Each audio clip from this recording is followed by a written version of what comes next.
శ్రీకాళహస్తి నుంచి social media activist Shashi గారిని మాట్లాడవలసిందిగా కోరుతున్నాం.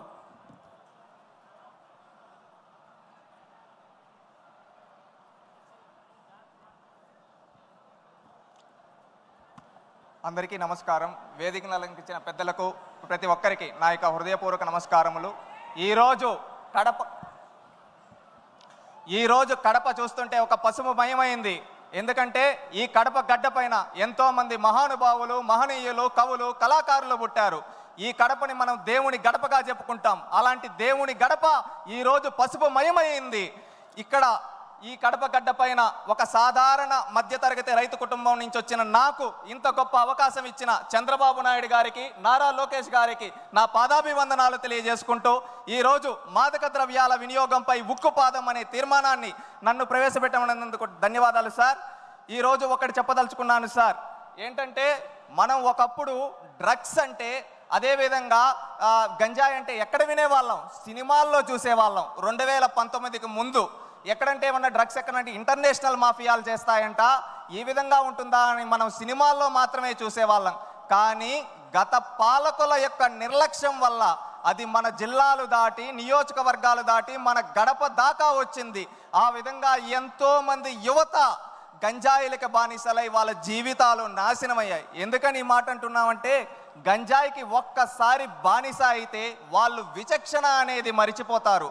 ఆ విధంగా వాళ్ళు ఎన్నో తప్పులు చేస్తారు. దోపిడీలు, అదేవిధంగా దొంగతనాలు కావచ్చు, అదేవిధంగా మహిళలపైన అత్యాచారాలు కావచ్చు, బెట్టింగ్ యాప్స్లోనే ఎంతో లక్షలు అప్పులు చేసి సూసైడ్లు చేసుకునే వాళ్ళ వరకు యువత వెళ్ళిపోతూ ఉన్నారు.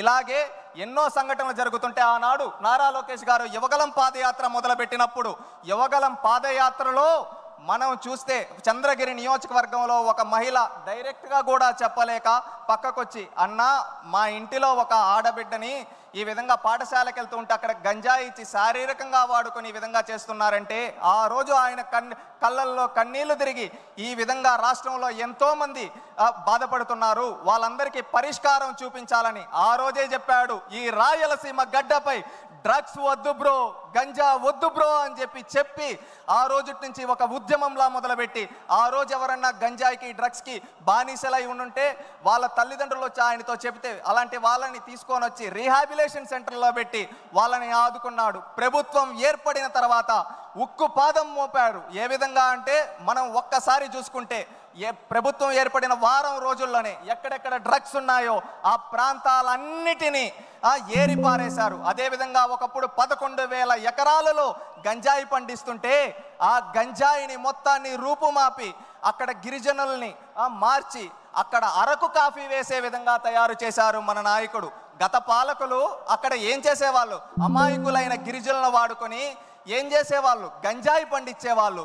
కానీ నేడు మన నాయకుడు అదే వాళ్ళ చేత అరకు కాఫీ పండించి ప్రపంచ కుబేరుడు వరకు ఆ అరకు కాఫీని అందించి మన గిరిజనుల ఖ్యాతిని ప్రపంచానికి చాటాడు మన నాయకుడు. అదేవిధంగా లోకేష్ గారు, ఇది మనం చూసాం, పల్లె పల్లె వరకు వెళ్ళింది. దీన్ని రూపుమాపాలి. అది రూపుమాపాలంటే మళ్ళీ గ్రౌండ్ లెవెల్ నుంచే చేయాలని ప్రతి పాఠశాలలో ఈగల్ టీంలు ఏర్పాటు చేసి ఎక్కడికక్కడ దీన్ని రూపుమాపడానికి చర్యలు తీసుకుంటూ నిరంతరం పర్యవేక్షిస్తూ ఉన్నారు. ఈ విధంగా పర్యవేక్షిస్తూ గంజాయి రహిత ఆంధ్రప్రదేశ్గా గత సంవత్సరం రోజులో మార్చడం జరిగింది. ఇదే విధంగా నేను ఒక్కటి చెప్పదలుచుకున్నాను.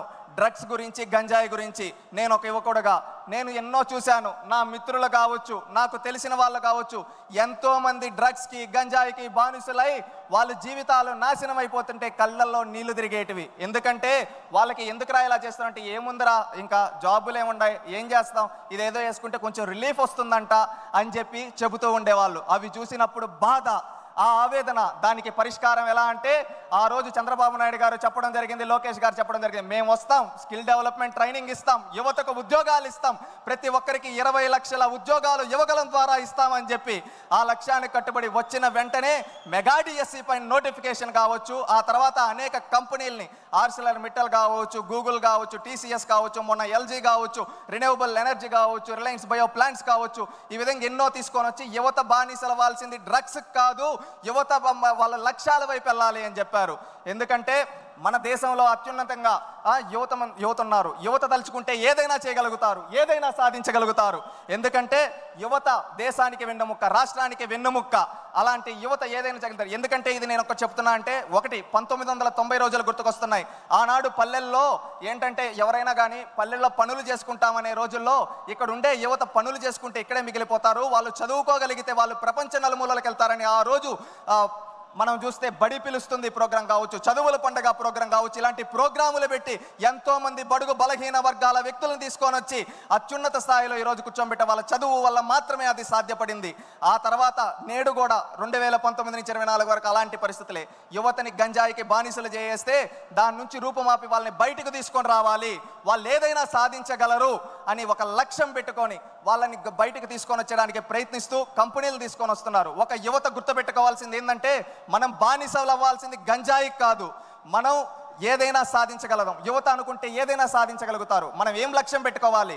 మనం ఒక కంప్యూటర్ తయారు చేయగలుగుతామా, మనం ఏదైనా ఒక న్యూ స్టార్టప్ చేయగలుగుతామా, మనం ఇంకేదైనా కొత్తగా తయారు చేయగలుగుతామా అని లక్ష్యాలు పెట్టుకోవాలి. ఎందుకంటే మన నాయకుడికి ఒక గొప్ప విజన్ ఉంది, స్వర్ణాంధ్ర 2047 1 ట్రిలియన్ ఎకనామీ సాధించాలని. అది సాధించాలంటే యువతతోనే సాధ్యం.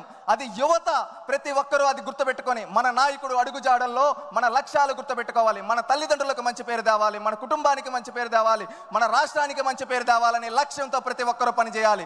ఆ విధంగా పనిచేస్తే ఖచ్చితంగా మనం అనుకున్న 2047 స్వర్ణాంధ్ర విజన్ లక్ష్యం చేరుతుంది. ఆ రోజు తెలుగు వాళ్ళు ప్రపంచాన్ని శాసించే స్థాయిలో మన నాయకుడు కలగన్న విధంగా మనం ఉంటాం. ఎందుకంటే 2020 సాధ్యపడింది, 2047 కూడా సాధ్యపడుతుంది. డ్రగ్స్ లేని ఆంధ్రప్రదేశ్గా తయారు చేయడానికి ప్రతి ఒక్కరూ పూనుకోవాలి.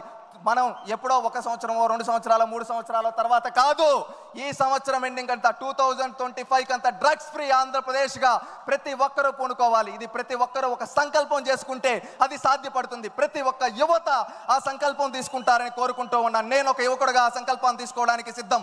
నేను డ్రగ్స్కి బానిసవను, మద్యానికి బానిసవను.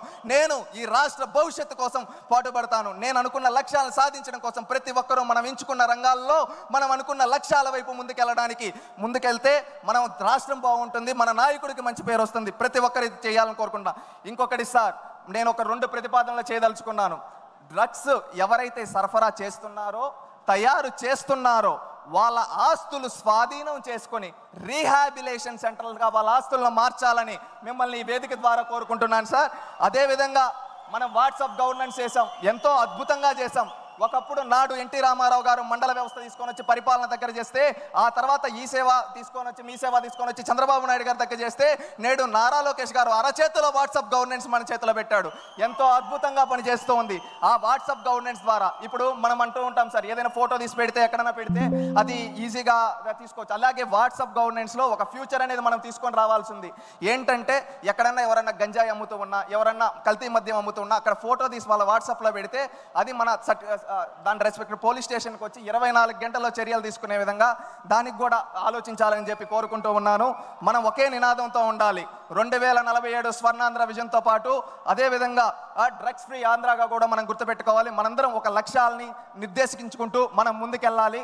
నాకు ఎలాంటి రాజకీయ చరిత్ర లేని నాకు ఇంత పెద్ద వేదిక పైన అవకాశం కల్పించిన ముఖ్యమంత్రి దైవ సమానులైన చంద్రబాబు నాయుడు గారికి, నా ప్రాణ సమానమైన లోకేష్ అన్నకి హృదయపూర్వక కృతజ్ఞతలు తెలియజేసుకుంటూ, జై తెలుగుదేశం, జై చంద్రబాబు, జై లోకేష్, జై జన్మభూమి.